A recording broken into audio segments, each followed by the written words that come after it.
യുഗത്തിൻ പൊൻപുലരിയിൽ ഒരു പുതു തുടക്കം തുടക്കം ഉയർത്താം കൈവളകൾ കിലുങ്ങും കരങ്ങൾ സമസുന്ദര സ്വപ്നം നമുക്കായി ഇനി ഈ വഴിയെങ്ങും വിടത്താം വളർത്താം കാലത്തെ ലോകത്തിൻ ദൂതികളെ ആറുന്ന കാലത്തിൻ തോഴികളെ നാം ഒന്നിച്ചാലെന്നും നേടുകില്ലേ നാടിനും വീടിനും നന്മയല്ലേ കുതിപ്പൂവൻ തിരയലയായി പെൺ കരുത്തിൻ വൻകടലുകൾ പുത്തൻ യുഗത്തിൻ പൊൻപുലരിയിൽ ഒരു പുതു തുടക്കം തുടക്കം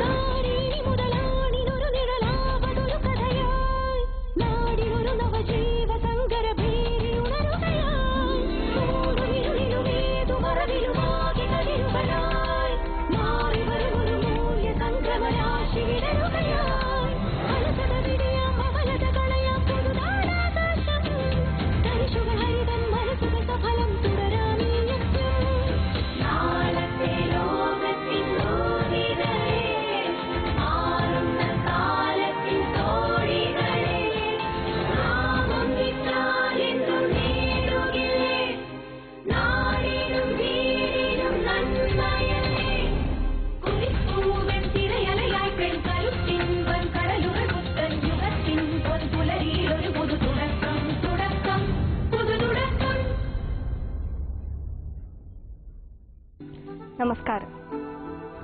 തൊടിയിലെ കിണർവെള്ളം കോരിക്കുടിച്ച് എന്ത് മധുരമെന്നോതുവാൻ മോഹം. പ്രശസ്ത കവി ONV കുറിപ്പിന്റെ പച്ചവെള്ളം പോലെ മധുരിക്കുന്ന വരികൾ.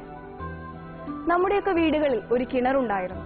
എന്നാൽ ആദ്യം നഗരങ്ങളിൽ നിന്നും പിന്നീട് നാട്ടിൻപുറങ്ങളിൽ നിന്നും കിണറുകൾ അപ്രത്യക്ഷമായി തുടങ്ങി.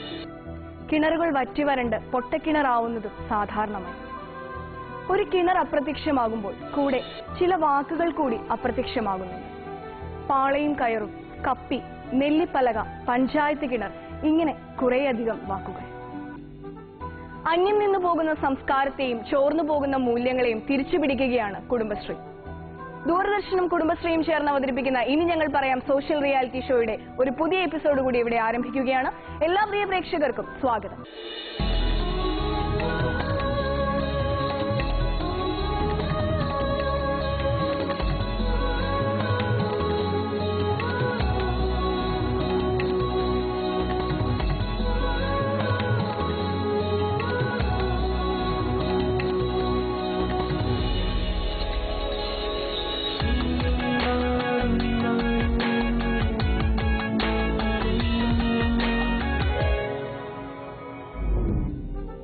ഭാരതപ്പുഴയുടെ തീരത്തെ പ്രകൃതി രമണീയമായ പ്രദേശമാണ് പെരിങ്ങോട്ടുകുറിശി. തൃശൂർ ജില്ലയോട് ചേർന്ന് കിടക്കുന്ന പാലക്കാടൻ ഗ്രാമം. കൃഷി പ്രധാന വരുമാന മാർഗമാക്കി സ്വീകരിച്ച ജനങ്ങൾ തിങ്ങിപ്പാർക്കുന്ന ഇടമാണ്. നമുക്ക് സ്വാഗതം ചെയ്യാം പെരിങ്ങോട്ടുകുറിശി CDSനെ ഈ വേദിയിലേക്ക്.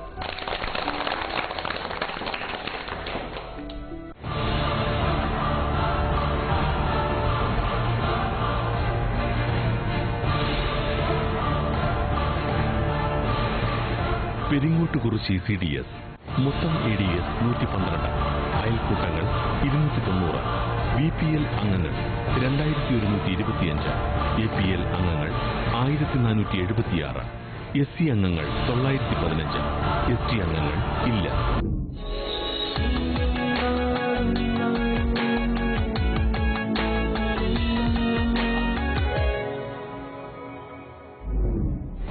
പെരിങ്ങോട്ടുകുറിശി വികസനത്തിന്റെ പാതയിലാണ്. വികസനത്തിന് ചുക്കാൻ പിടിക്കുന്ന ആരൊക്കെയാണെന്ന് അറിയട്ടെ. എൻ്റെ പേര് Kamalam, MD NRE CS convener. എൻ്റെ പേര് വത്സര, ME കൺവീനറാണ്. എന്റെ പേര് കേരളകുമാരി, പെരിങ്ങോട്ടുകുറിശി ഗ്രാമപഞ്ചായത്തിലെ CDS ചെയർപേഴ്സൺ. എൻ്റെ പേര് രാജേഷ്, ഞാൻ വൈസ് ചെയർപേഴ്സൺ. എൻ്റെ പേര് രാധാ മുരളീധരൻ, ഞാൻ പെരിങ്ങോട്ടുകുറിശി ഗ്രാമപഞ്ചായത്തിലെ പ്രസിഡന്റാണ്.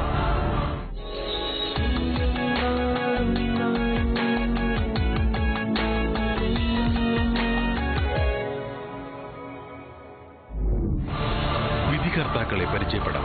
Larry Baker centre for habitat സ്റ്റഡീസിന്റെയും കോസ്റ്റ് ഫോർഡിന്റെയും ചെയർമാനും സാമ്പത്തിക ശാസ്ത്രജ്ഞനുമായ ഡോക്ടർ കെ.പി. കണ്ണൻ, മുൻ additional chief secretary Shrimati Nivedita P. Haran, Kozhikode സർവകലാശാല സ്ത്രീ പഠന കേന്ദ്രം മേധാവി ശ്രീമതി മിനി സുഗു, എറണാകുളം സെന്റ് തെരേസാസ് കോളേജിലെ സാമ്പത്തിക ശാസ്ത്ര വിഭാഗം മേധാവിയും ജാലകം പദ്ധതിയുടെ പ്രയോക്താക്കളിൽ ഒരാളുമായ ഡോക്ടർ നിർമ്മല പത്മനാഭൻ, ബാലസാഹിത്യകാരിയും സാമൂഹ്യ പ്രവർത്തകയും ചെഷയർ ഹോമിന്റെ സെക്രട്ടറിയുമായ ശ്രീമതി വിമല മേനോൻ.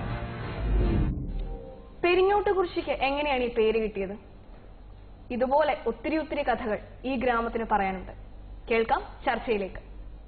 എങ്ങനെയാണ് പെരിങ്ങോട്ടുകുറിശ്ശി കുടുംബശ്രീ കൂട്ടായ്മയെ പ്രേക്ഷകർക്ക് പരിചയപ്പെടുത്തുന്നത്?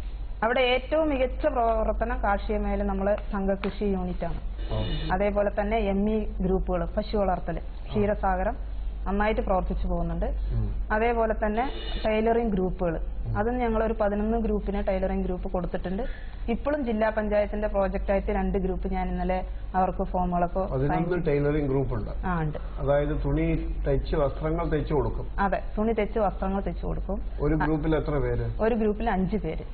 അപ്പൊ 55 പേർക്ക് തൊഴില്. റെഡിമെയ്ഡ് ആണോ അതോ? റെഡിമെയ്ഡ് ആയിട്ട് അടിച്ചു കൊടുക്കുന്നതാണ്. പിന്നെ കിടക്ക കവറ്, അതിങ്ങനെ നല്ലോണം ലോഡ് കണക്കിന് തുണികൾ വന്നിട്ട് ഒരു ഗ്രൂപ്പായിട്ട് ഇരുന്ന് അടിച്ചു കൊടുക്കുന്നുണ്ട്. പിന്നെ അവരുടെ കയ്യിൽ നിന്ന് തന്നെ വീടുകളിലേക്ക് എടുത്തുകൊണ്ട് പോയിട്ട് സ്വന്തമായി വീട്ടിലിരുന്ന് തെച്ചുകൊണ്ട് വന്നിട്ട് അവര് കൊണ്ടുവന്ന് ഒരു സ്ഥലത്ത് കൊണ്ടുവന്ന് അവരൊന്നായിട്ട് അവിടെ നിന്ന് കയറ്റി വിടാം. അപ്പോൾ ഒരു കാര്യം ചെയ്യാം, നിങ്ങളുടെ പ്രധാന പ്രവർത്തനം സംഘകൃഷി. അതെ, സംഘകൃഷി. അതിനെ കുറിച്ചുള്ളതാണ് ആദ്യത്തെ ഫിലിം. അപ്പൊ അത് കണ്ടിട്ട് ചർച്ച തുടരാം.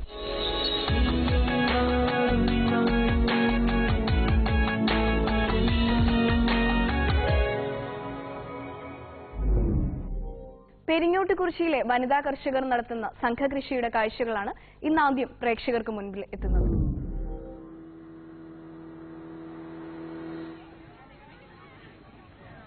ഇത് പെരിങ്ങോട്ടുകുറിശ്ശി പഞ്ചായത്തിലെ ചൂലന്നൂർ വെങ്കലത്ത് വീട്ടിൽ ശൈലജ. ജനിച്ചതും വളർന്നതും ഈ യാഥാസ്ഥിതിക കുടുംബത്തിലായതുകൊണ്ട് 1 കിലോ അരി വാങ്ങാൻ പോലും പടിക്ക് പുറത്തിറങ്ങേണ്ടി വന്നിട്ടില്ല. വിവാഹം കഴിഞ്ഞ് 2 കുട്ടികളുടെ അമ്മയായതോടെ ഇടുങ്ങിയ അടുക്കളയിലെ കരിപാത്രങ്ങളിൽ കഷ്ടപ്പാടുകൾ വേവാൻ തുടങ്ങി. ചെറിയമ്മയും വലിയമ്മയും ഒക്കെ കൂടി 4 കുടുംബങ്ങളുടെ അത്താണിയായി മാറാൻ 45-കാരിയായ ശൈലജയ്ക്ക് തുണയായത് കുടുംബശ്രീയാണ്. കുടുംബശ്രീയിൽ അംഗമായി ജീവിതം പതുക്കെ കരിപിടിപ്പിക്കുന്നതിനിടയിലാണ് സംഘകൃഷിയെപ്പറ്റി കേട്ടത്. അയൽക്കൂട്ടത്തിലെ കൂട്ടുകാരെ കൂടെ കൂട്ടി തുമ്പയാംകുന്നിലെ തരിശുഭൂമിയിൽ പൊന്നു വിളയിച്ചു. കരിങ്കല്ലോളം കടുപ്പമേറിയ മണ്ണിലെ കാടുവെട്ടി ഉഴുതുമറിച്ചു. അയൽക്കൂട്ടത്തിൽ കിളച്ചിട്ടാണ് ഈ തരിച്ച് ഇങ്ങനൊരു ഭൂമിയാക്കാൻ നമ്മൾക്ക് ഒരുപാട് കഷ്ടപ്പെട്ടു.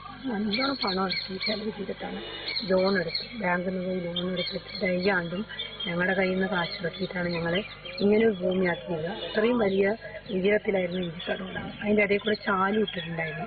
ആ ചാലൊക്കെ തട്ടി നിരത്താൻ ഞങ്ങൾ ആണുങ്ങളും പെണ്ണുങ്ങളും വെളിയിൽ നിന്ന് ആൾക്കാരെ വിളിച്ചിട്ട് നിൽക്കുന്നത്.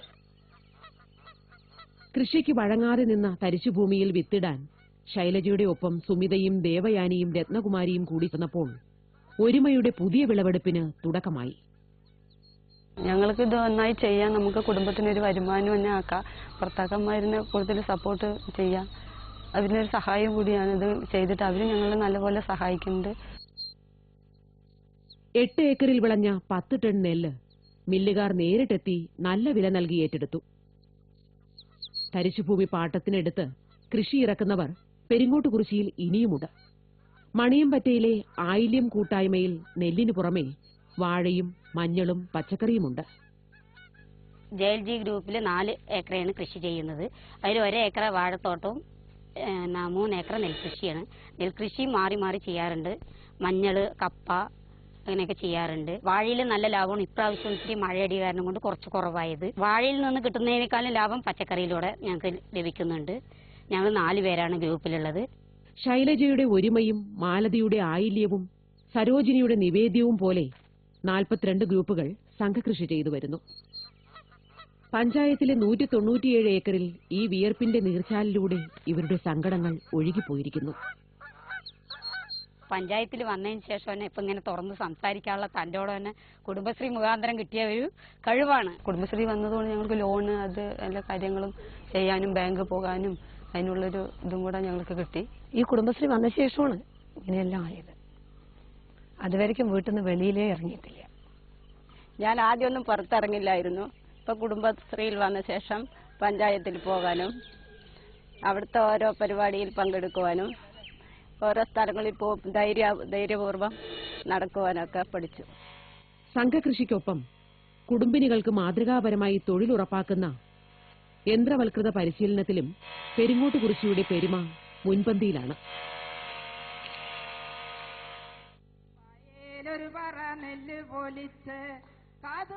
കാടുവെട്ടിയും ഞാറുനട്ടും കൊയ്തും മെതിച്ചും ഇവർ പാടത്തും പറമ്പിലും രാപ്പകൽ അധ്വാനിക്കുന്നു. കൃഷി മാത്രം ഉപജീവനമായ ഈ പാലക്കാടൻ ഗ്രാമത്തിന്റെ തിരുനെറ്റിയിലെ ശ്രീയാണ് ഈ വീട്ടമ്മമാർ. നെല്ലിനേക്കാളും നിങ്ങൾ പ്രിഫർ ചെയ്യുന്നത് പച്ചക്കറി കൃഷി ചെയ്യാനാണോ? നെൽകൃഷിയും പച്ചക്കറിയും കൂടുതലാണ് ചെയ്യുന്നത് ആ നാട്ടില്. നെൽകൃഷി കൊണ്ട് നല്ല ലാഭമുണ്ട് ഞങ്ങൾക്ക്. ഏതാ കൂടുതൽ ആദായകരം? നെൽകൃഷി. പക്ഷെ പച്ചക്കറി ചെയ്യാനാണോ? രണ്ടും നല്ലോണം ആദായം കിട്ടുന്നുണ്ട്, രണ്ടും ചെയ്യുന്നുണ്ട്. അല്ല, ഇത് നെല്ല് കഴിഞ്ഞിട്ട് അതേ ഭൂമിയിലാണോ പച്ചക്കൃഷി? ഇടവേളയ്ക്ക് വേറെ വേറെ സ്ഥലത്താണ്? രണ്ട് ഭാഗത്ത്. നെല്ല് എന്ത് ഇരുപ്പാണോ ഇരുപ്പാണോ? ഇരുപ്പാണ്. വേനൽക്കാലത്തോ? വേനൽക്കാലത്ത് മഴ വെള്ളം തന്നെയാണ്. കനാൽ വെള്ളം ഇല്ല ഞങ്ങളുടെ ഗ്രാമത്തില്. ഞങ്ങൾ മഴ പെയ്ത വെള്ളം കിട്ടിയില്ലെങ്കിൽ മോട്ടർ അടിച്ചിട്ട്. ശൈലജയുടെ ഒരു അനുഭവം പറയൂ. ഇതിൽ ചേർന്ന ശേഷം താങ്കൾക്കും കുടുംബത്തിനും എന്താ മാറ്റം ഉണ്ടായത്? കുടുംബശ്രീ 2002 മുതൽ ഞാൻ കുടുംബശ്രീ രൂപീകരിച്ചിട്ടുള്ളത്. അത് ഞങ്ങൾ 21 പേരടങ്ങുന്ന ഒരു കുടുംബശ്രീ ആയിരുന്നു. നിറയെ ഒരു 5-6 പേര് കൂടെ കൂടുമ്പോൾ അത് 2 ഗ്രൂപ്പായി തിരിച്ച് ഞങ്ങൾ കുടുംബശ്രീ നല്ല രീതിയിൽ പ്രവർത്തിച്ചു. ആഴ്ചക്കാരൊക്കെ വന്ന് നല്ലോണം കടം മേടിച്ച് ജീവിച്ചിരുന്നതാണ്. അതെല്ലാം ഈ കുടുംബശ്രീ മുഖാന്തരം അതൊന്നും ഇല്ലാണ്ടാക്കി. അതിനുശേഷം ഞങ്ങൾ ബാങ്കിൽ നിന്ന് ലോൺ എടുക്കാനും ലിങ്കേജ് വായ്പയെല്ലാം എടുത്ത് ഓരോ പച്ചക്കറി അച്ചാറ് പപ്പടം അതെല്ലാം സെയിൽസ് ചെയ്തിട്ടാണ്. അതൊന്നും ഒരുപാട് മുന്നോട്ട് പോയില്ല.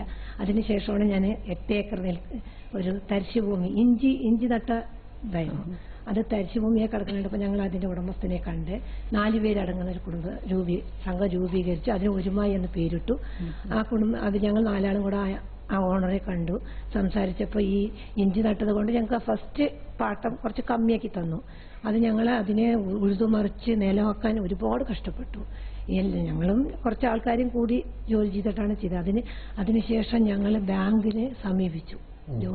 ലോണ് ബാങ്കിൽ സമീപിച്ച് ലോണ് കിട്ടിയ ശേഷം നല്ല നിലയിൽ ഞങ്ങൾക്ക് കൃഷി നെല്ലും കിട്ടി. കൃഷി ഓഫീസിൽ നിന്നോ അല്ലെങ്കിൽ മൈനർ ഇറിഗേഷൻ ഡിപ്പാർട്ട്മെന്റിൽ നിന്നോ പഞ്ചായത്തിൽ നിന്ന് ഏത് സഹായങ്ങൾ കിട്ടിയോ? ഞങ്ങൾക്ക് ജില്ലാ മിഷനിൽ ഫസ്റ്റ് 12,000 രൂപ കിട്ടി. പിന്നെ കൃഷിഭവനിൽ ഞങ്ങൾക്ക് 4,000 രൂപയാണ് കിട്ടി. രണ്ടാം ഘട്ടം കിട്ടിയത് 9,000 രൂപ ഇപ്പൊ കിട്ടി. പൈസ മാത്രം കിട്ടി, വേറെ അഡ്വൈസോ വേറെ ഒന്നും കിട്ടില്ല? അല്ല, ഈ പൈസ മാത്രമേ. അല്ല, വിത്ത് കിട്ടിയെന്നു. വിത്ത് കൃഷിഭവന് പൈസ കൊടുത്തിട്ടാണ് കിട്ടിയത്. സാധാരണ കുടുംബശ്രീയുടെ ഒരു പ്രധാന ഇത് കണ്ടിരിക്കുന്നത് 2 കൊല്ലം 3 കൊല്ലം നിർത്തി പിന്നെ അത് വൈൻഡപ്പ് ചെയ്യുന്നുള്ളതൊരു സ്വഭാവമാണ്. അപ്പൊ എത്ര കൊല്ലമായി കൃഷികൾ നിലനിർന്നു പോയ വല്ല യൂണിറ്റുകളുണ്ടോ? പന്നി ശല്യം കൊണ്ട് ഒരു വിഷമമുണ്ട് നമുക്ക് ചെയ്യാൻ. അത്രേ ഉള്ളൂ. പന്നി ശല്യം ഭയങ്കര. ഈ ഗ്രൂപ്പിലുള്ള ആൾക്കാർ മാറിയിട്ടുണ്ടോ? ഇല്ല, 4 ഗ്രൂപ്പുണ്ട്. എനിക്ക് എന്റെ 2ാം വാർഡിൽ 4 ഗ്രൂപ്പുണ്ട്. 4 ഗ്രൂപ്പും സംഘമായിട്ട് ഞങ്ങൾ നല്ല പ്രവർത്തിച്ചിട്ട് വരുന്നുണ്ട്. 2002 തുടങ്ങിയതാണ് ഞങ്ങൾ. പച്ചക്കറി കൃഷി തന്നെയാണ്. പച്ചക്കറിയുണ്ട്, നെല്ലുണ്ട്, രണ്ടും ഉണ്ട്. കുടുംബശ്രീയിൽ വരാൻ എന്താ കാരണം? വീട്ടിലെ 3 പെൺകുട്ടികളാണ്, ഞാനും ഭർത്താവും. അമ്മയും അച്ഛനൊന്നും ഭർത്താവിനില്ല. അങ്ങനെ ഒരുപാട് കഷ്ടപ്പെട്ടിട്ടാണ് കുടുംബശ്രീയിൽ വന്നത്. ഇതിനു മുമ്പ് എന്ത് ചെയ്തിരുന്നു? ഇതിനു മുമ്പ് ചെറിയ കുട്ടികളായിരുന്നു, അപ്പൊ ഒന്നിനും പോയിട്ടുണ്ടായിരുന്നില്ല. അപ്പൊ ഇങ്ങനെ തൊട്ട വീട്ടിൽ കുടുംബശ്രീ കൂടുണ്ട് പറഞ്ഞ് അങ്ങനെ പോയി കൂടി. പിന്നെ അതിൽ നിന്ന് സെക്രട്ടറി ആയി എന്നെ തെരഞ്ഞെടുത്തു. ഇന്ന് ഞാൻ തന്നെയാണ് സെക്രട്ടറി. ഇപ്പൊ പശു ഉണ്ട് എനിക്ക്. 2 പശു, ഒരു പശു ചെനയായി നിൽക്കുന്നുണ്ട്. ഇപ്പൊ 5 പശു എന്റെ തൊഴുത്തിൽ നിൽക്കുന്നുണ്ട്. 5 പശു. ശരി. ഇതൊന്ന് കൂലിപ്പണിയാണ്. അപ്പൊ ഇതെവിടെയാ പാല് വിൽക്കുന്നത്? മിൽമി കൊടുക്കുന്നുണ്ട്, വീട്ടുകളിൽ കൊടുക്കുന്നുണ്ട്. പ്രധാന വരുമാനം അതാണ്, പശുവാണ്. അപ്പൊ നമുക്ക് ഇനി പശുവിൽ നിന്ന് തുടങ്ങാം. കന്നുകാലി വളർത്തൽ.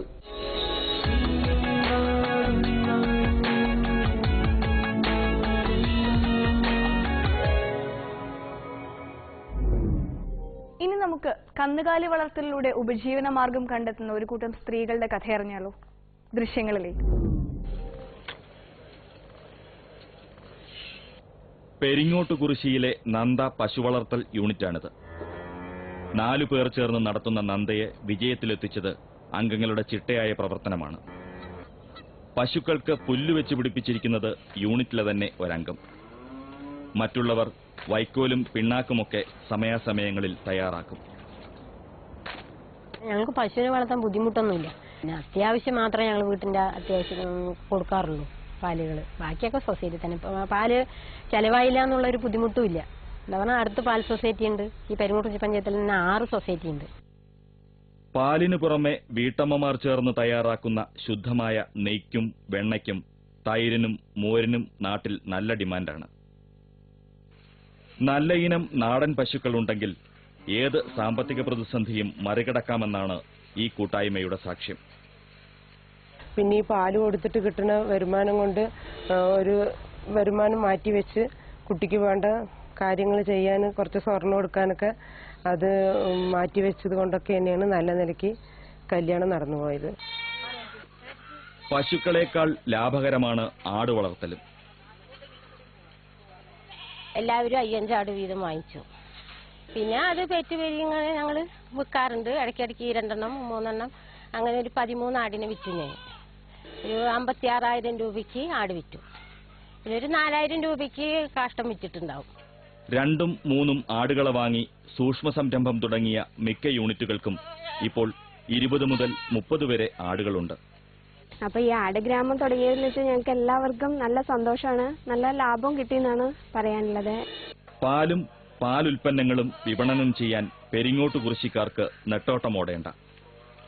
ഇവർക്ക് മാർക്കറ്റിംഗ് ഒരു പ്രശ്നം വരുന്നില്ല. അതിന്റെ തീറ്റയാണ്, മറ്റു കാര്യങ്ങളാണെങ്കിൽ അസംസ്കൃത വസ്തുക്കളുടെ കാര്യത്തിലാണെങ്കിൽ അവർക്കൊരു പ്രശ്നങ്ങൾ വരുന്നില്ല. പിന്നെ പ്രധാനമായിട്ട് എന്ന് പറയുന്ന സമയത്ത് ഇവിടെ പഞ്ചായത്തിന്റെ സപ്പോർട്ടാണ്. ഇനി മറ്റൊരു സംരംഭമായ തയ്യൽ യൂണിറ്റുകൾ. ബിഗ് ഷോപ്പറും തലയണ കവറും മെത്തക്കവറും ബൾക്കായി തുന്നിക്കൊടുക്കുന്നു യുവശ്രീ തയ്യൽ യൂണിറ്റ്. പുറത്തിറങ്ങിയാൽ ചോദിക്കും ബെഡ് കവർ തുന്നുന്നില്ലേ, എന്താ തിരക്കില്ലേ, ഇല്ലേ എന്ന് ചോദിക്കും. ഞങ്ങൾക്കത് കേൾക്കുമ്പോൾ ഭയങ്കര ഒരു സന്തോഷം തന്നെയാണ്. 25 പശു വളർത്തൽ യൂണിറ്റും 5 ആടുവളർത്തൽ ഗ്രൂപ്പും 12 തയ്യൽ യൂണിറ്റും ഈ പെരിങ്ങോട്ടുകുറിശ്ശിയിൽ മാത്രമുണ്ടെന്നറിയുമ്പോൾ നാടിന്റെ പെരുമയേറും.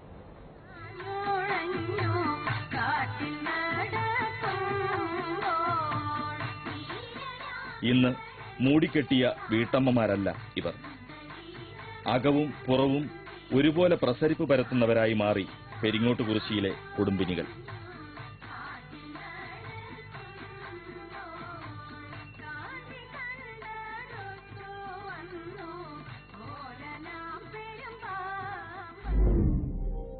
എത്ര പേര് ടൈലറിംഗ് യൂണിറ്റ് 11 ഗ്രൂപ്പാണ് പെരിങ്ങോട്ടുകുറിശ്ശിയിലുള്ളത്. 5 പേരടങ്ങുന്ന ഗ്രൂപ്പാണ്. അപ്പോൾ 60 പേരോളം അതിനകത്ത് അംഗങ്ങളായിട്ടുണ്ട്. ഒരു ഗ്രൂപ്പിൽ ഒരു 8 പേരുണ്ട്. ടൈലറിംഗ് യൂണിറ്റിന്റെ പേര് പ്രഭാതം. പ്രഭാതത്തെ കുറിച്ച് പറയൂ. നേരത്തെ ടൈലറിംഗ് അറിയാമായിരുന്നോ? അറിയാം. നേരത്തെ ടൈലറിംഗ് ചെയ്യുന്നുണ്ടായിരുന്നു.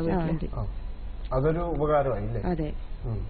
പക്ഷെ ഞങ്ങൾക്ക് മെഷീൻ വാങ്ങിക്കാനൊന്നും അപ്പോൾ സാമ്പത്തികം ഇല്ലാത്തത് കൊണ്ട് ഞങ്ങൾ ഇതിന്റെ പരിശീലനത്തിന് പോകുകയും ഞങ്ങൾക്ക് ഇവര് ലോൺ തന്നു.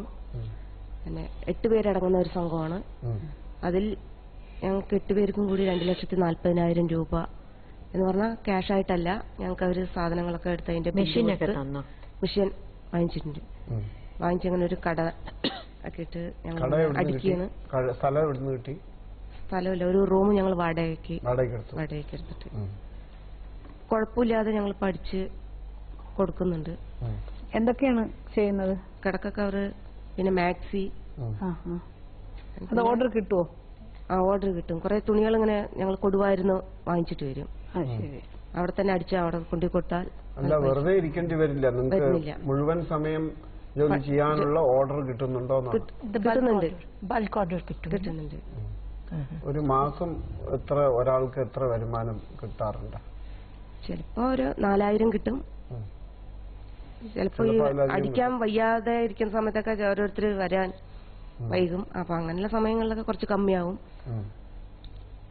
ഞങ്ങള് മാസം ഓരോരുത്തരും അങ്ങനെ 8 പേര് 7,600 രൂപ വെച്ചിട്ട് മാസം അടയ്ക്കുന്നുണ്ട്. അടയ്ക്കുന്നുണ്ട്. നിങ്ങൾ എന്ത് സാഹചര്യത്തിലാണ് ഈ കുടുംബശ്രീയിൽ വന്നത്? സമാധാനമായി വീട്ടിലിരിക്കുകയായിരുന്നില്ലേ? അതെ. അപ്പൊ ഇപ്പൊ സമാധാനമൊക്കെ പോയി? സമാധാനം പോയിട്ടൊന്നുമില്ല. ഞങ്ങൾക്കിപ്പോ സന്തോഷമേ ഉള്ളൂ. എന്ന് പറഞ്ഞാൽ ചെറിയ 10 രൂപ സമ്പാദ്യത്തിന് മുകളിൽ തുടങ്ങി അങ്ങനെ കുറെ ആയപ്പോ 20 രൂപയാക്കി. 20 രൂപയിൽ നിന്ന് ഞങ്ങൾക്കിന്നിപ്പോ ഞങ്ങളുടെ സമ്പാദ്യം തന്നെ 1,20,000 രൂപയായിട്ടുണ്ട്. നിങ്ങളുടെ അയൽക്കൂട്ടം 14 പേരടങ്ങുന്നതാണ് അയൽക്കൂട്ടം. അതിൽ ഞങ്ങൾക്ക് ഇത്രയും ആയിട്ടുണ്ട്. ഞങ്ങളുടെ 10ാം കുടുംബശ്രീ വാർഷികമാണ്. കൂടുതൽ വിപുലപ്പെടുത്താൻ എന്തെങ്കിലും സാധ്യതയുണ്ടെന്ന് ചെയർപേഴ്സൺ ഉണ്ട്. ടൈലറിംഗ് യൂണിറ്റ് ഞങ്ങൾക്ക് കൂടുതൽ വിപുലപ്പെടുത്താൻ സാധ്യത. കാരണം ഞങ്ങളെ പഞ്ചായത്തിന് വലിയൊരു വിപണന കേന്ദ്രം ഇപ്പോൾ പണിത് കഴിഞ്ഞിട്ടുണ്ട്. അപ്പൊ അത് ഇപ്പൊ അടുത്ത് തന്നെ അതിന്റെ ഉദ്ഘാടനം ഉണ്ടാവും. അതിന്റെ പരമായി അത് ഉദ്ഘാടനം കഴിഞ്ഞു കഴിഞ്ഞാൽ കുറെ ഗ്രൂപ്പുകളെ നമ്മൾക്ക് അവിടെ വെച്ച് തന്നെ അവർക്ക് വേണ്ട സൗകര്യങ്ങൾ ചെയ്തു കൊടുത്ത് അവർക്ക് പരിശീലനം കാര്യങ്ങളൊക്കെ കൊടുത്ത് കൂടുതൽ ഗ്രൂപ്പുകളെ കൂടുതൽ നമ്മൾ ഇനി രംഗത്തേക്ക് കൊണ്ടുവരാൻ വേണ്ടിയുള്ള ശ്രമം നടക്കുന്നുണ്ട്. ഇപ്പൊ നിലവിലുള്ള യൂണിറ്റുകൾ അവിടെ വന്ന് ചെയ്യാന്ന് പറയുന്നുണ്ട്. അതായത് റൂം കാര്യങ്ങൾ സൗകര്യം ഇല്ലാത്ത കുറച്ച് യൂണിറ്റുകളുണ്ട്. അവർ വീടുകളിൽ ഇരുന്നിട്ട് അടിക്കുകയാണ്.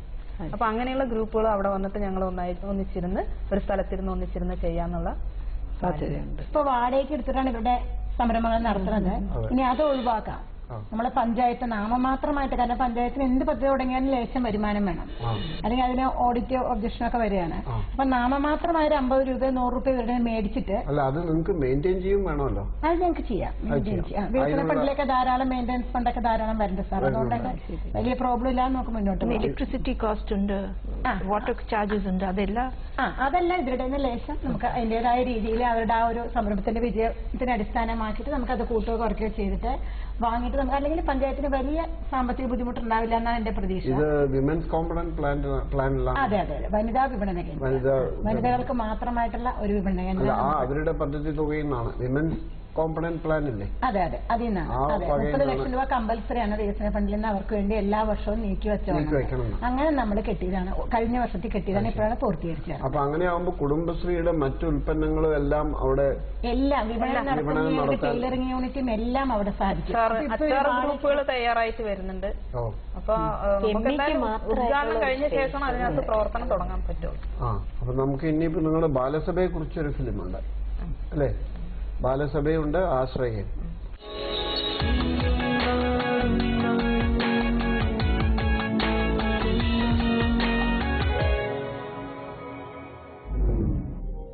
ആശ്രയ പദ്ധതിയിലൂടെ പെരിങ്ങോട്ടുകുറിശി CDS പ്രവർത്തകർ നടത്തിവരുന്ന കാരുണ്യ പ്രവർത്തനങ്ങളുടെ ദൃശ്യങ്ങളാണ് ഇനി പ്രേക്ഷകർക്ക് മുൻപിലെത്തുന്നത്. 29ാം വയസ്സിൽ മരത്തിൽ നിന്ന് വീണ് കിടപ്പിലായ ജയചന്ദ്രൻ 10 വർഷമായി ഈ കിടക്കയിൽ തന്നെയെല്ലാം. 6 മാസം മെഡിക്കൽ കോളേജിൽ കിടന്നു.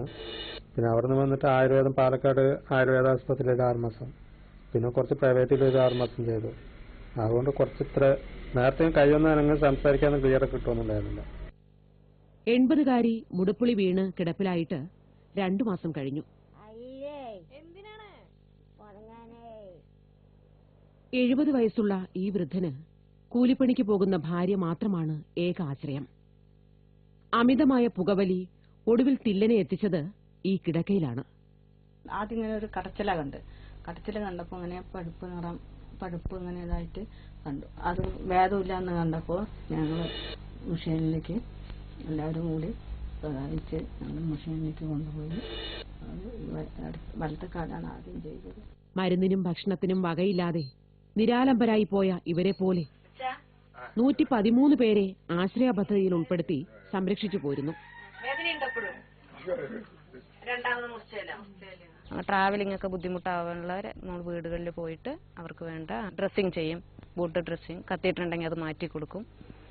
പിന്നെ BP ഷുഗർ ഒക്കെ നോക്കാൻ അതിനുവേണ്ടി ഹോസ്പിറ്റലിൽ കൊണ്ടുപോകാൻ ബുദ്ധിമുട്ടായി വയസ്സായി കിടക്കുന്നവർക്കാണെങ്കിൽ അതൊക്കെ നമ്മൾ BP ഷുഗർ ഒക്കെ നോക്കി. അവർക്ക് ചിലപ്പോൾ സംസാരിക്കാൻ മാത്രമേ ഉണ്ടാവുള്ളായിരിക്കും. അതായത് നമ്മുടെ കെയർ അവർക്ക് ആവശ്യം ഉണ്ടാവില്ല. അവർക്ക് കുറച്ചു നേരം വർത്തമാനം പറഞ്ഞിരിക്കുക. പാവമാമെന്നെ നീ കാക്കുമാറകണം, നല്ല കാര്യങ്ങളിൽ ശ്രദ്ധയുണ്ടാകണം. വാർദ്ധക്യത്തിലെ ഒറ്റപ്പെടലിന് പരിഹാരമായി കുടുംബശ്രീ നടപ്പിലാക്കിയ മുത്തശ്ശിക്കൂട്ടം പുതിയ ഉണർവിലാണ്. സരസ്വതി പരിപാഹി പരാൽപര രൂപിണി മാഞ്ഞുള്ള ഭാഷിണി വിദുരമണി. വേദനകൾ പങ്കുവച്ചും പരസ്പരം സാന്ത്വനമായും പെരിങ്ങോട്ടുകുറിശ്ശിയിലെ മുത്തശ്ശിമാർ എല്ലാ ആഴ്ചയും ഒത്തുകൂടുന്നു. ഞങ്ങൾ തമ്മിൽ ഞങ്ങളുടെ വീട്ടിലെ വർത്തമാനം ഇങ്ങനെ അവരവരുടെ കുടുംബത്തിലെ വർത്തമാനങ്ങളൊക്കെ ഞങ്ങൾ പറഞ്ഞു. അവരവരുടെ നല്ലതും കെട്ടതും ഒക്കെ പറയുന്നുണ്ട്. എല്ലാം ഞങ്ങൾ പറഞ്ഞ് വർത്തമാനം പറഞ്ഞുകൊണ്ട് ഞങ്ങൾ ഇരിക്കും. അന്യോന്യം വന്ന് സഹായിക്കുകയും ചെയ്യും. അതിലെല്ലാം അടുത്ത അയൽക്കുള്ളവരല്ലേ ഞങ്ങൾക്ക് എന്തെങ്കിലും എന്താന്ന് വെച്ചാൽ എല്ലാവരും വരും, വന്ന് ഞങ്ങളെ അന്വേഷിക്കും, എല്ലാം ചെയ്യുന്നു.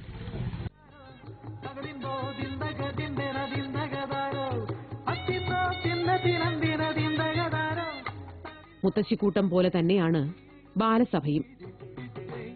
ബാലപാർലമെന്റും ബാലപഞ്ചായത്തും രൂപീകരിച്ചു കഴിഞ്ഞു ഇവിടെ. ആകെ 55 ബാലസഭകളുള്ള പെരിങ്ങോട്ടുകുറിശ്ശിയിൽ കഴിവ് തെളിയിച്ച കുട്ടികളെ എന്നും പ്രോത്സാഹിപ്പിക്കുന്നു. പഞ്ചായത്തിൽ തന്നെ ഇവരുടെ കലാവിരുന്ന് ആസ്വദിക്കാൻ പലപ്പോഴും അവസരമുണ്ടാകും.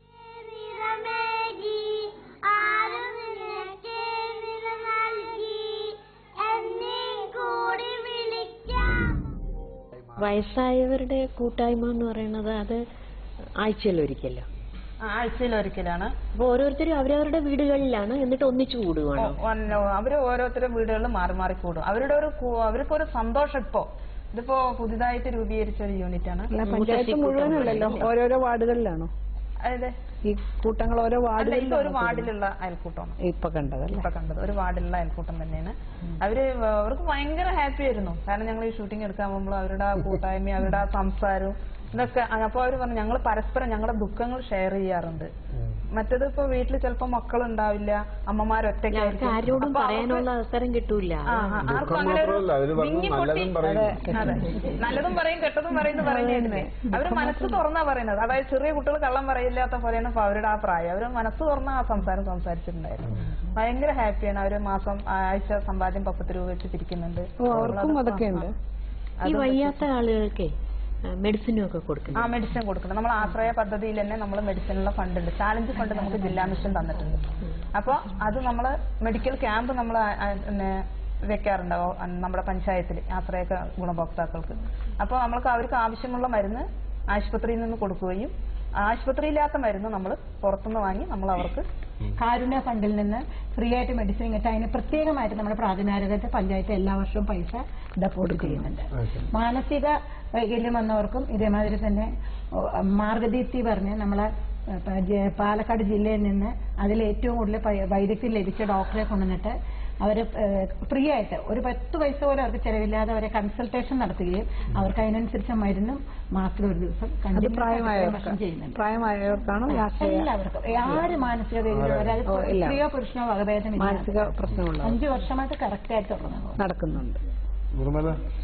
ബാലസഭയില് നിങ്ങൾ ആ കുട്ടികൾ അവരുടെ എന്തെങ്കിലും ആവശ്യങ്ങൾ മുന്നോട്ട് വെക്കുകയോ അത് പരിഹാരം കാണുക എന്തെങ്കിലും ചെയ്തിട്ടുണ്ടോ? ബാലസഭയിൽ ഇപ്പൊ ഞങ്ങൾ അവിടെ ചെയ്തിരിക്കുന്ന ബാല പഞ്ചായത്ത് രൂപീകരിച്ചിട്ടുണ്ട്, ബാല പാർലമെന്റ് രൂപീകരിച്ചിട്ടുണ്ട്. പിന്നെ കുട്ടികളുടെ ബാലസഭ പരിപാടികളൊക്കെ നടത്താറുണ്ട്.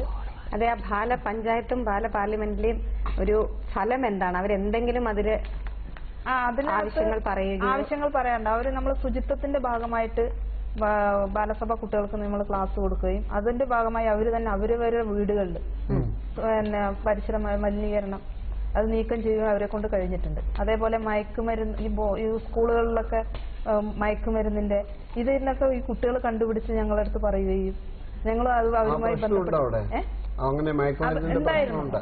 കുറച്ചുണ്ടായിരുന്നു. ഇപ്പൊ ഇല്ല, നേരത്തെ ഉണ്ടായിരുന്നു.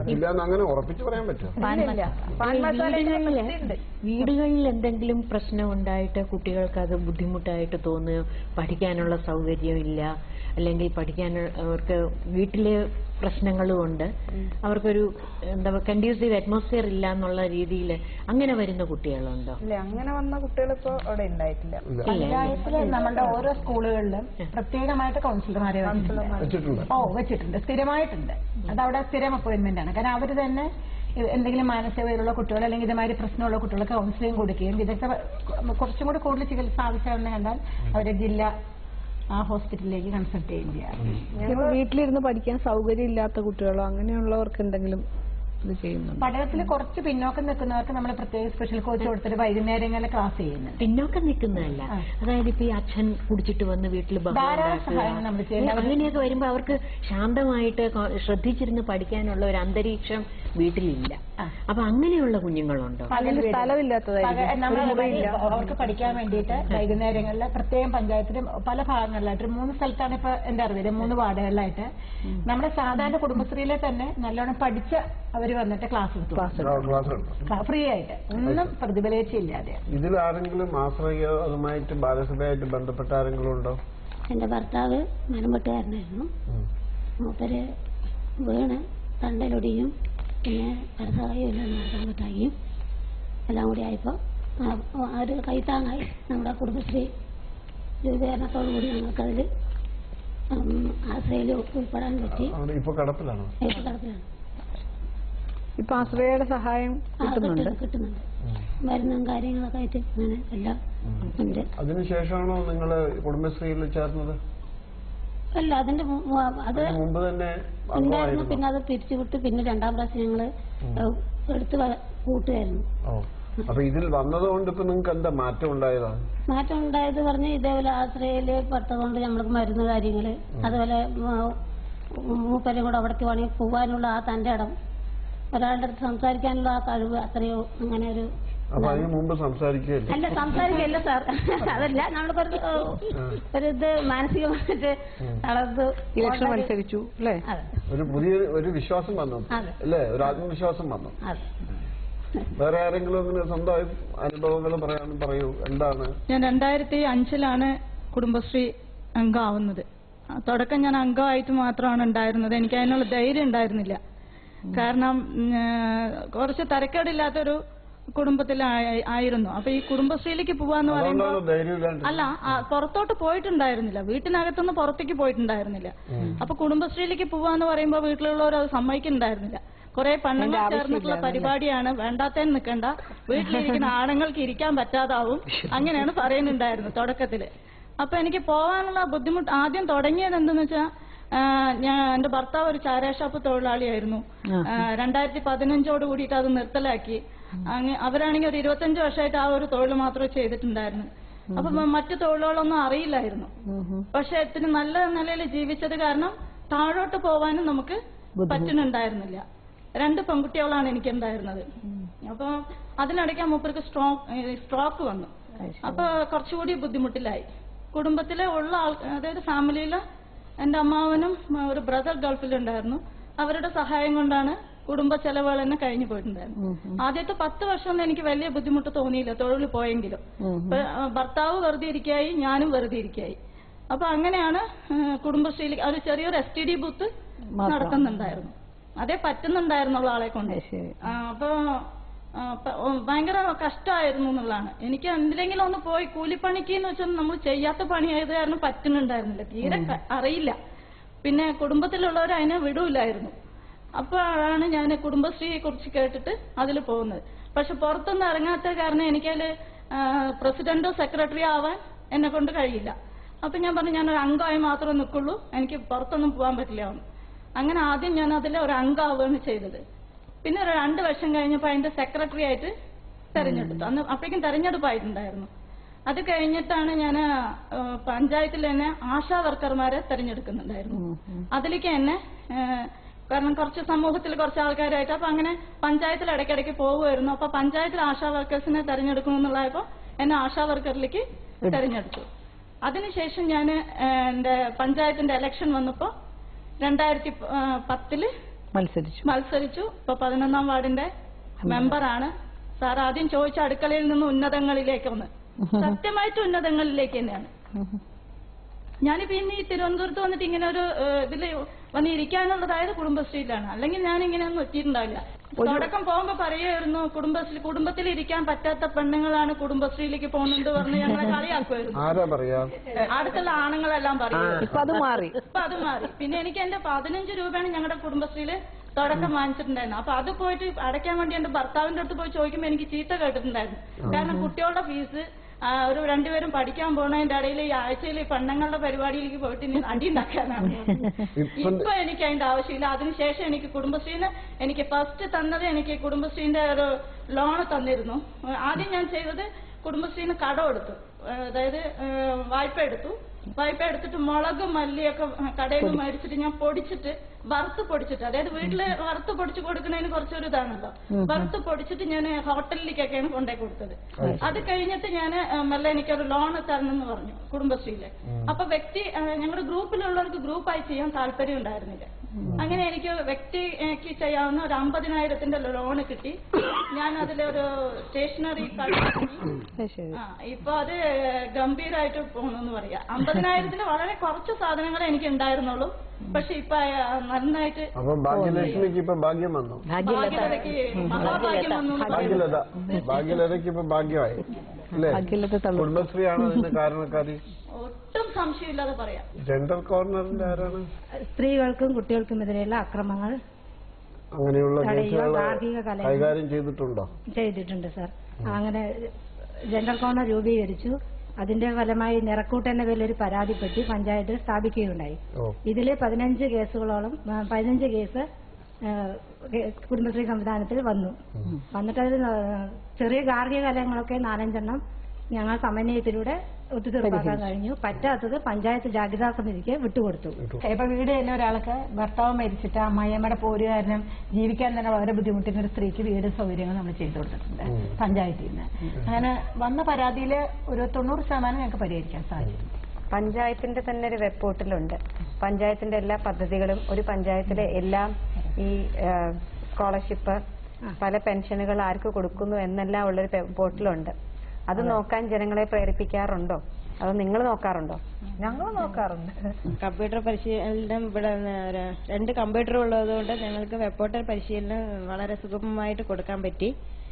പിന്നെ കുടുംബശ്രീയുമായി ബന്ധപ്പെട്ട എല്ലാ ഡാറ്റകളും കമ്പ്യൂട്ടറിൽ എൻട്രി ചെയ്യാറുണ്ട്. MIS-കളും ലിങ്കേജ് ഡീറ്റെയിൽസും എല്ലാതും അപ് ടു ഡേറ്റ് ചെയ്യാറുണ്ട്. നിങ്ങളുടെ പഞ്ചായത്തിലുള്ള എല്ലാ അയൽക്കൂട്ടങ്ങളെയും സംബന്ധിച്ച ഇവരുടെ പേരുകളും ഓരോ അയൽക്കൂട്ടത്തിന്റെ പേരും അതിലെന്ത് ചെയ്യുന്നു എന്നുള്ളതിനെ കുറിച്ചുള്ള വിവരങ്ങൾ മുഴുവൻ കമ്പ്യൂട്ടറിൽ ഉണ്ട്. ഇതിന്റെ അക്കൗണ്ട്സ് എല്ലാ കമ്പ്യൂട്ടറിൽ അക്കൗണ്ട്സ് എല്ലാ ഡീറ്റെയിൽസും കമ്പ്യൂട്ടറിലും ചെയ്യാറുണ്ട്, കീപ്പ് ചെയ്യാറുണ്ട്.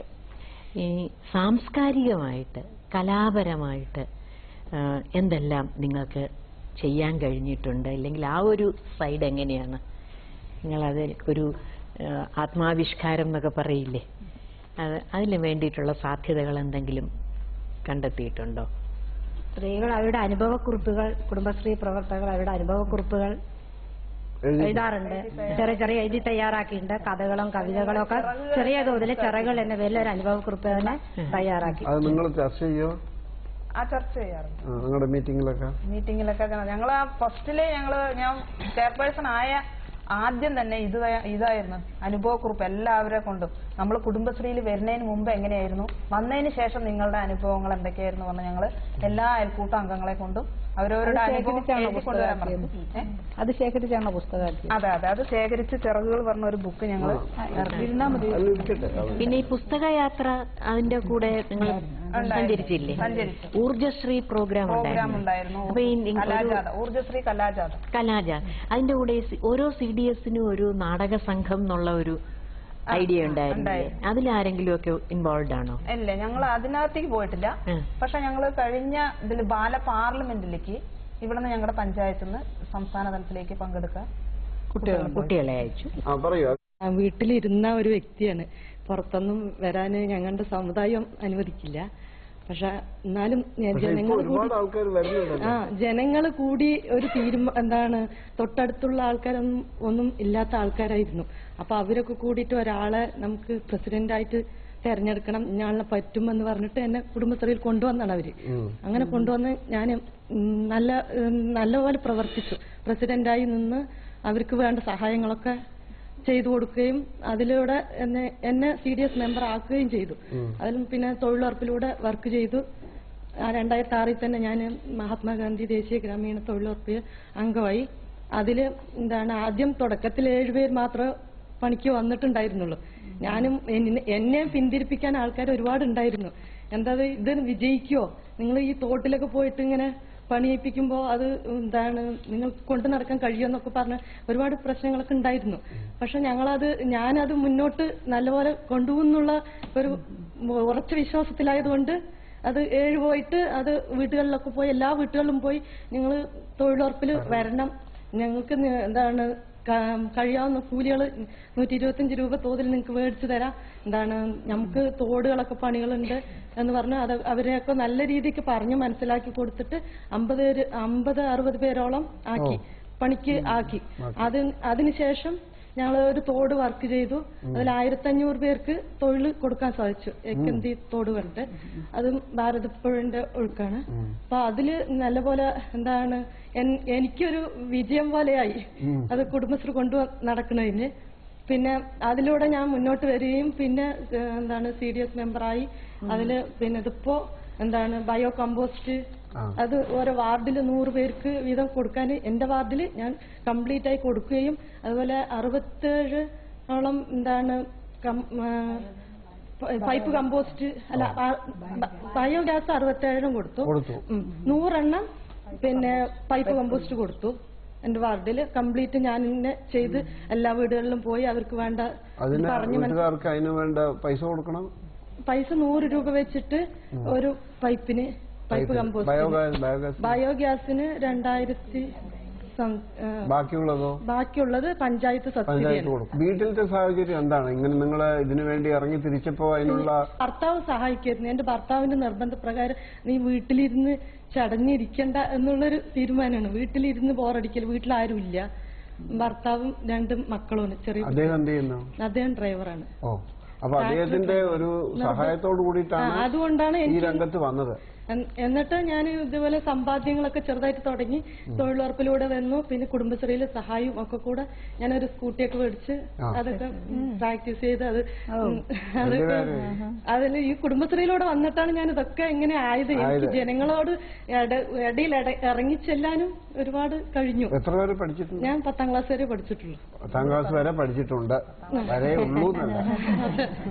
സാധാരണ ഒരു ഗ്രാമപഞ്ചായത്തിൽ ഈ ബയോഗ്യാസിന് 2000ഓളം ഉപഭോക്തൃ വിഹിതം കൊടുക്കേണ്ടതാണ്. പഞ്ചായത്തുകളിൽ അത് വളരെ ബുദ്ധിമുട്ടാണ്. ഇത്രയും ആൾക്കാരെ 60 പേരെയൊക്കെ കൊടുപ്പിക്കുക എന്ന് പറയുന്നത്. പല പഞ്ചായത്തുകളും കണ്ടിട്ടുണ്ട് 20 പേരിൽ കൂടുതൽ എടുക്കാറില്ല. എന്താ വെച്ചാൽ 2000 രൂപ അവരും കൊടുക്കണമല്ലോ. എങ്ങനെ ഈ 60 പേരെ എടുപ്പിക്കാൻ പറ്റി? അതിപ്പോഴും നന്നായി നടന്നു പോകുന്നുണ്ടോ? അത് ആശ്രയിച്ചിരിക്കും മറ്റുള്ളവരും എടുക്കുന്നത്. ജില്ലാ പഞ്ചായത്തിൽ നിന്ന് അത് നോക്കാനൊക്കെ വന്നിരുന്നു. അത് എങ്ങനെ പ്രവർത്തിക്കുന്നുണ്ടോ, അത് നിങ്ങൾ അത് വേറെ മാറ്റി വിട്ടിട്ടുണ്ടോ എന്നൊക്കെ നോക്കാനൊക്കെ അവിടുന്ന് സെർച്ചിനൊക്കെ വന്നിട്ടുണ്ടായിരുന്നു. വീട്ടിലൊക്കെ വന്ന് നോക്കി അത് കറക്റ്റായി പ്രവർത്തിക്കുന്നുണ്ട്. ഞങ്ങളുടെ വീട്ടിലെ മാലിന്യങ്ങൾ ഒരുപാട് വീട്ടിൽ വേസ്റ്റുകളൊക്കെ നമുക്കത് അതുകൊണ്ട് നല്ല ഉപയോഗമുണ്ട്. നിങ്ങളുടെ ഈ പ്രവർത്തനം കണ്ടിട്ട് നിങ്ങളുടെ സമുദായത്തിൽ കൂടുതൽ ആൾക്കാരെ സ്ത്രീകള് ഇതിനു വേണ്ടി കുടുംബശ്രീയിൽ വരാറുണ്ട്. ഞാൻ ആ പ്രദേശത്ത് 16 ഗ്രൂപ്പ് ഉണ്ടാക്കിയത് തന്നെ ഞാൻ ഓരോരുത്തരും പറഞ്ഞു മനസ്സിലാക്കി കൊടുത്ത് കുടുംബശ്രീയിൽ വന്നുകൊണ്ട് നമുക്ക് പല ആനുകൂല്യങ്ങളും അതിൽ കൂടെ കിട്ടും, പരിശീലനങ്ങൾ നേടാൻ കിട്ടും. അങ്ങനെയൊക്കെ ഞാൻ എല്ലാവരും പറഞ്ഞ് മനസ്സിലാക്കി കൊടുത്ത് അവരെ ഇതിലേക്ക് കൊണ്ടുവരുന്നുണ്ട്. ഇനിയിപ്പോഴും ഓരോരുത്തര് തയ്യാറായി. ഞങ്ങളെ പഞ്ചായത്തിൽ ഓരോ വാർഡിലും 25-24 വെച്ചിട്ടുള്ള അയൽക്കൂട്ട ഗ്രൂപ്പുകളുണ്ട്. ഓരോ വാർഡ് 16 വാർഡാണ് ഞങ്ങളുടെ പഞ്ചായത്ത്. ശക്തരായ യോദ്ധാക്കളാണ് നിങ്ങളുടെ കൂടെ ഉള്ളത്. എല്ലാവർക്കും 1ഉം 2ഉം തൊഴിലാണ്. കാരണം ഇവര് ഓരോരുത്തരും ആശാ വർക്കർമാരാണ്, അതേപോലെ MGNRESന്റെ മേറ്റുമാരാണ്. അതേപോലെ ഞങ്ങളെ പഞ്ചായത്തിൽ നല്ലപോലെ MGNRESന്റെ വർക്ക് നടക്കുന്നുണ്ട്. ഇപ്പൊ 2 കുളങ്ങൾ തരിച്ചായി കിടന്ന സ്ഥലത്തെ 2 കുളങ്ങൾ ഞങ്ങള് കുടുംബശ്രീ അംഗങ്ങൾ തന്നെ അത് കുളം വൃത്തിയാക്കി 2 പൂല് കൃഷിയാണ് ഇപ്പൊ ആ സ്ഥലത്ത് എടുക്കുന്നത്. നേരത്തെ ആ കുളത്തിലെ വെള്ളം ഉപയോഗിച്ചിട്ട് അങ്ങനെ 5 ലക്ഷം രൂപ 5 ലക്ഷം രൂപ ചെലവാക്കിയിട്ട് കഴിഞ്ഞ 2013-14 സാമ്പത്തിക വർഷത്തിൽ 2 കുളം ഞങ്ങൾ നന്നായി നേരാക്കി. 100 ദിവസം തൊഴിൽ കൊടുക്കാൻ കഴിഞ്ഞിട്ടുണ്ട്. അതിൽ 2000 ചില്ലാനും ആളുകൾക്ക് തൊഴിലിനായിട്ട് കൊടുത്തിട്ടുണ്ട്. ഇപ്പൊ ഞങ്ങളുടെ വാർഡിൽ ഒന്ന് പാസ്സായിട്ടുണ്ട്. ഞങ്ങളുടെ വാർഡിൽ 5 ലക്ഷത്തിന്റെ ഏറ്റവും കൂടുതൽ ആയിട്ടുണ്ട്. ഇപ്പൊ ഈ മാസം എടുത്തു പറഞ്ഞ അടുത്ത സാമ്പത്തിക വർഷം കമ്പോസ്റ്റിന്റെ കാര്യം ചോദിക്കുമല്ലോ സാർ. ഞങ്ങളുടെ പഞ്ചായത്തിലെ 16 വാർഡിലും എല്ലാ വാർഡിലും 100 എണ്ണം വെച്ച് നമ്മൾ സപ്ലൈ ചെയ്തു. അതേമാതിരി തന്നെ ബയോഗ്യാസ് പ്ലാന്റ് അതിന്റെ വില 8,000 രൂപ സബ്സിഡി കിട്ടും, 2,000 മാത്രമേ ഉപഭോക്താക്കൾ എടുക്കേണ്ട ആവശ്യം. ഇപ്പൊ പഞ്ചായത്ത് പ്രസിഡന്റിന് പൊതുവെ കുടുംബശ്രീയുടെ പ്രവർത്തനമായിട്ട് നല്ല മതിപ്പാണ്. നല്ല മതിപ്പാണ്. ഞങ്ങൾ വളരെ, ഞാനൊരു വനിത ആയതുകൊണ്ട് എനിക്ക് പ്രത്യേകിച്ച് വനിതകളുടെ കാര്യത്തെ കുറിച്ച് ഇടപെടാനും അവരുടെ കാര്യങ്ങളിൽ എനിക്കും എന്നാൽ കഴിയുന്ന സഹായം ചെയ്തു കൊടുക്കാൻ സാധിക്കുന്നുണ്ട്. എത്ര വർഷമായി പ്രസിഡന്റായിട്ട്? ഞാനിപ്പോ കഴിയാറായി സാർ, 5 വർഷമാകുമ്പോൾ. 5 വർഷമാകും. ഞങ്ങളുടെ പഞ്ചായത്ത് പ്രസിഡന്റ് കുടുംബശ്രീ അംഗമാണ്. നേരത്തെ കുടുംബശ്രീ മെമ്പറായിരുന്നു. അതെ, കുടുംബശ്രീ മെമ്പറാണ്. ഇപ്പോഴും ഉണ്ട്. നിങ്ങളുടെ പശ്ചാത്തലം എന്താണ്? ബാക്ക്ഗ്രൗണ്ട് എങ്ങനെയാ കുടുംബശ്രീയിൽ വന്നത്? കുടുംബ പശ്ചാത്തലം പ്രേക്ഷകർക്ക് അറിയാനേ എങ്ങനെ ഈ ചെയർപേഴ്സൺ ഇങ്ങനെ നന്നായിട്ട് പ്രവർത്തിക്കണമെന്ന് അറിയണ്ടേ? അറിയണം. എന്റെ ജീവിതം എന്ന് പറഞ്ഞാൽ കല്യാണം കഴിഞ്ഞ് എനിക്ക് 2 കുട്ടികളുണ്ട്. പിന്നെ ഭർത്താവ് ഇതുപോലെ മദ്യത്തിനും മയക്കുമരുന്നിനും എതിരെ അടിമപ്പെട്ട ഒരാളായിരുന്നു. അപ്പോൾ ഒരുപാട് വളരെ ചെറുപ്പത്തിൽ തന്നെ എന്റെ കല്യാണം കഴിഞ്ഞു. 10-16 വയസ്സിൽ തന്നെ എന്റെ കല്യാണം കഴിഞ്ഞു. ഒരു 20 വയസ്സാകുമ്പോഴേക്കും 2 മക്കൾക്ക് ജന്മം നൽകി. അപ്പൊ തന്നെ കല്യാണം കഴിഞ്ഞ മുതൽ തന്നെ ഞാൻ ഒരുപാട് കഷ്ടതകൾ അനുഭവിച്ചാണ്. കാരണം എനിക്ക് അന്ന് ഒരു പക്വത വിവരം ഒന്നും ഉണ്ടായിരുന്നില്ല. അച്ഛൻ അന്ന് സമ്മതമൊന്നും ഉണ്ടായിരുന്നില്ല അച്ഛനൊക്കെ കൊടുക്കാൻ. പക്ഷെ അച്ഛന്റെ കുടുംബക്കാരൊക്കെ പാടി പറഞ്ഞു പിടിച്ച് അത് തെറ്റില്ല, റെയിൽവേ ഉദ്യോഗസ്ഥനല്ലേ കൊടുക്കാന്നൊക്കെ പറഞ്ഞിട്ടാണ് കല്യാണം കഴിച്ചു കൊടുത്തത്. അവിടെ 3 ആണുങ്ങളും എല്ലാവരും റെയിൽവേക്കാരാണ്. അമ്മാനച്ഛനും റെയിൽവേയിലാണ്. അപ്പൊ തെറ്റില്ലാത്ത കുടുംബമാണെന്ന് പറഞ്ഞിട്ട് കൊടുത്തു കഴിഞ്ഞതും ആ വ്യക്തി ഇതാണ് മദ്യത്തിന്റെയും മയക്കുമരുന്നിന്റെയും ചീട്ടുകളുടെയും ഒക്കെയാണ്. അങ്ങനെ അടിമപ്പെട്ട് ഒരുപാട് കഷ്ടതകൾ അനുഭവിച്ചു. എനിക്കാണെങ്കിൽ ഇവിടെ വീട്ടിലെ അച്ഛൻ ഒരു കുഞ്ഞായപ്പോ തന്നെ എൻ്റെ അടുത്ത് ഒഴിവാകാൻ വേണ്ടി പറഞ്ഞു. അപ്പൊ ഞാന് പറ്റില്ല എന്ന് പറഞ്ഞു. എങ്ങനെയെങ്കിലും പിടിച്ചു നിൽക്കാന്ന് പറഞ്ഞു. പിന്നെ എനിക്ക് അവിടെ തന്നെ വീട്ടിൽ തന്നെ കുറെ കാലം ഇരുന്നത്. പിന്നെ അങ്ങോട്ട് അവിടെ കുറച്ചിരിക്കും ഇവിടെ കുറച്ചിരിക്കും, അങ്ങനെ ഒരു 10-12 വർഷം തള്ളി നീക്കി. അതിൻ്റെ ഇടയ്ക്ക് 2 കുഞ്ഞുങ്ങളുമായി. പിന്നെയും ഇദ്ദേഹം ജോലിക്ക് പോയില്ല. ജോലിക്ക് പോയി കഴിഞ്ഞാൽ തന്നെ ഒരു മാസം 2 മാസം പോയി കഴിഞ്ഞാൽ പിന്നെയും പോയില്ല. അപ്പൊ നമ്മൾ ഡോക്ടർ സർട്ടിഫിക്കറ്റ്, ഒരു അച്ഛൻ ഒരുപാട് നല്ലോണം ബുദ്ധിമുട്ടിയിട്ടുണ്ട് ഈ മകന് വേണ്ടിയിട്ട്. പിന്നെ അങ്ങനെ ഞാൻ എന്റെ കുടുംബശ്രീയിൽ വരാനുണ്ടായ വലിയൊരു കഥയാണ്. എന്നെ കുടുംബശ്രീ അംഗമാക്കാൻ അച്ഛൻ എന്നെ പുറത്തു വിടില്ല. കാരണം ഇങ്ങനെ ഒരു അവസ്ഥ, മോള് പുറത്തു പോയിട്ടുണ്ടെങ്കിൽ പല അപരാധങ്ങളും കേൾക്കേണ്ടി വരും പറഞ്ഞ് അച്ഛൻ വിടില്ല, എവിടെയും പുറത്തു പോകാൻ. അപ്പൊ വീട്ടിൽ ഞങ്ങൾക്ക് കൃഷിപ്പണിയാണ്. എന്റെ അച്ഛൻ കർഷകനാണ്, എല്ലാ കൃഷിയും ചെയ്യും അന്ന്. അപ്പോൾ ഞങ്ങളുടെ വീട്ടിൽ പശു വളർത്തലുണ്ട്, കൃഷിന്റെ ആ കാര്യങ്ങളൊക്കെ നോക്കി ഞാൻ വീട്ടിൽ തന്നെ ഒതുങ്ങിക്കൂടി കഴിഞ്ഞിരുന്നതാണ്.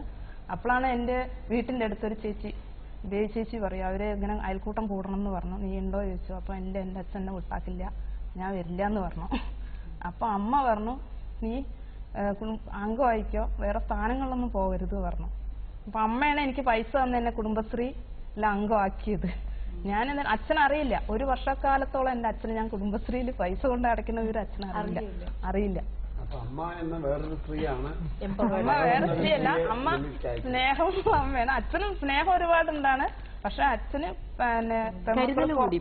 അതെ പെൺമക്കൾ പുറത്തു പോകുന്നതും കഷ്ടതകൾ അങ്ങനെ അനുഭവിക്കുന്നതും, ഇനിയിപ്പോ എന്റെ മോൾ ഇങ്ങനെ ചെറുപ്പത്തിൽ തന്നെ ഇവിടെ വന്ന് എന്റെ വീട്ടിൽ വന്ന് ഇങ്ങനെ ഇരിക്കുകയല്ല, ഇനി നാളെ മേലൊക്കെ വല്ല അപരാധങ്ങളും വല്ലതും കേൾക്കേണ്ടി വരുന്നുള്ള അവസ്ഥയിൽ അച്ഛൻ അങ്ങനെ പുറത്തു വിടില്ല. അത്രയും സ്ട്രിക്റ്റ് ആണ്. വീട്ടിലത്തെ കാര്യം നോക്കുക. അതുപോലെ ഞങ്ങൾ എവിടെ പോയാലും ആ സമയത്ത് തന്നെ വീടെത്തണം. അങ്ങനെയൊക്കെയാണ്. അങ്ങനെയായി കുടുംബശ്രീ. പിന്നെ ഞാൻ എന്റെ വീട്ടിലേക്ക് താമസം മാറിയ ശേഷമാണ് ഞാൻ ഞങ്ങളുടെ ഈ 1 കൊല്ലം കഴിഞ്ഞപ്പോൾ ഞങ്ങളുടെ കുടുംബശ്രീ വാർഷികം ആഘോഷിക്കാൻ നന്നായിട്ട് നടത്തി. ആ ഫോട്ടോണല്ലേ, അതിൽ എന്റെ അച്ഛനുണ്ട്. കുടുംബശ്രീ വാർഷികം ആഘോഷിക്കാൻ വേണ്ടി ഞങ്ങൾ 2 കുടുംബശ്രീ ചേർന്നിട്ടാണ് അന്ന് സ്കൂളിനുള്ളിൽ വാർഷികം. അപ്പൊ ഞങ്ങള് ആ പ്രദേശത്തുള്ള എല്ലാവരെയും വിളിച്ചു. അന്ന് 2003 അപ്പൊ അച്ഛനെയും വിളിച്ചു. അപ്പൊ അച്ഛൻ ഇതൊക്കെ വന്ന് കണ്ടപ്പോ വളരെ സന്തോഷമായി.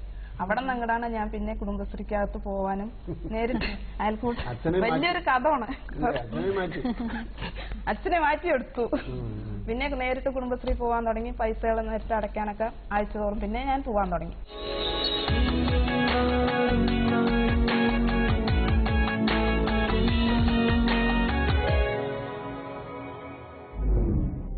കേരളകുമാരി ചേച്ചിയുടെയും സംഘത്തിന്റെയും മാർക്സ് അറിയാനുള്ള സമയമാണ്. നമുക്ക് കണ്ണൻ സാറിൽ നിന്ന് തുടങ്ങാം.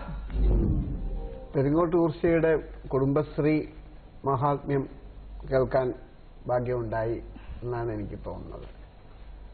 മാർക്ക് പറയുന്നതിന് മുമ്പ് നിങ്ങൾ ചെയ്തിട്ടുള്ള സംഘകൃഷി, പിന്നെ തയ്യൽ പ്രവർത്തനങ്ങൾ, കന്നുകാലി വളർത്തൽ, ബാലസഭ, ഇതിലൊക്കെ ഉപരി ഒരു കൂട്ടായ്മയുടെ ഒരു സന്ദേശം ആണ് അവസാനം ഉരുത്തിരിഞ്ഞു വന്നത്.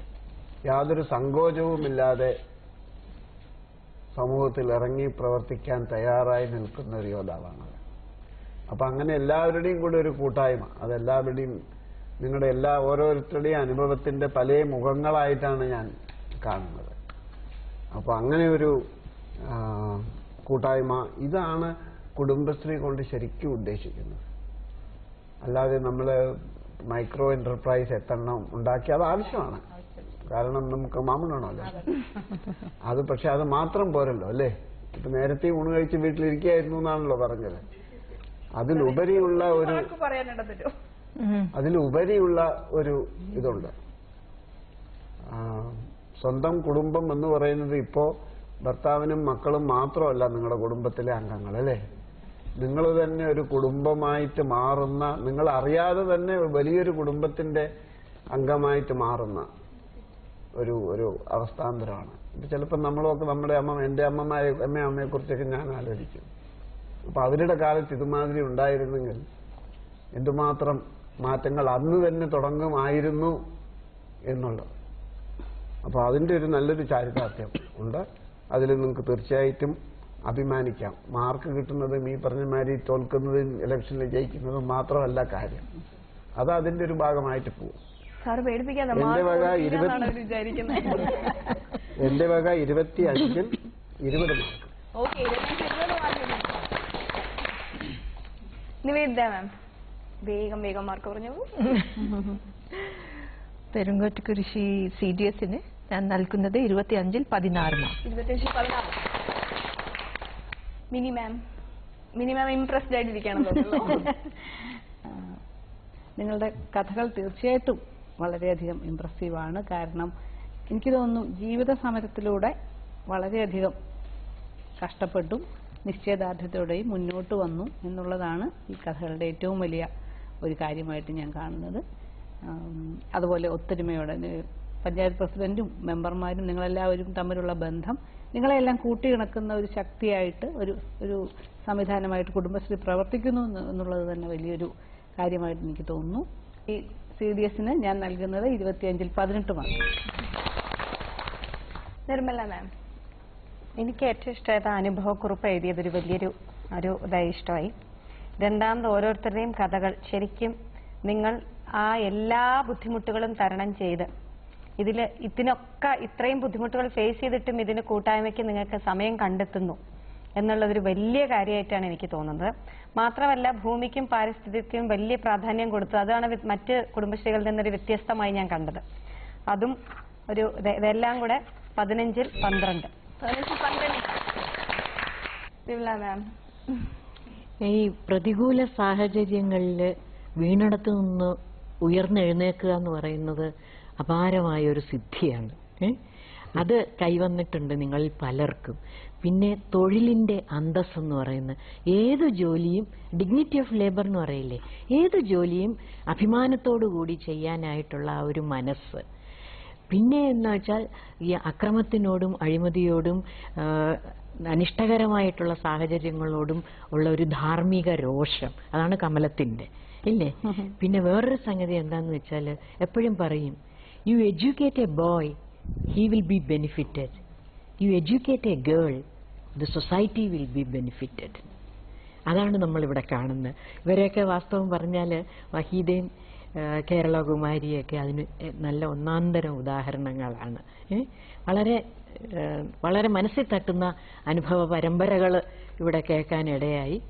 ഞാൻ 10-ൽ 8 മാർക്ക്. പെരിങ്ങോട്ടുകുറിശി പലർക്കും ആവേശവും പ്രചോദനവുമാണ്. പെരിങ്ങോട്ടുകുറിശിക്ക് ലഭിച്ചിരിക്കുന്ന ടോട്ടൽ മാർക്സ് 100-ൽ 74. ഇത് പുഞ്ചിരിയുടെ ഷോയാണ്. ജീവിതത്തിന്റെ കറുത്ത യാഥാർത്ഥ്യങ്ങളെ കൂട്ടായ്മ കൊണ്ടും കഠിനാധ്വാനം കൊണ്ടും അതിജീവിച്ചവരുടെ വിജയാഹ്ലാദങ്ങളുടെ വേദി. മറ്റൊരു പുഞ്ചിരിക്കൂട്ടവുമായി ഞാൻ വീണ്ടും എത്തും. അതുവരെ നന്ദി, നമസ്കാരം.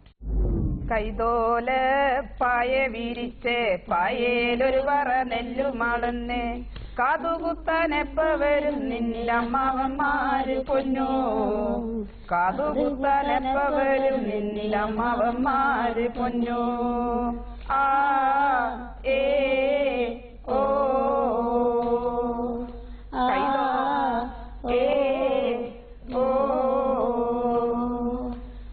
ഇതോല പായ വീരിച്ച് പായേലൊരു പറ നെല്ലുമാണെന്ന് കാതുകുത്താനെപ്പ വരും നിന്റെ അമ്മാവന്മാര്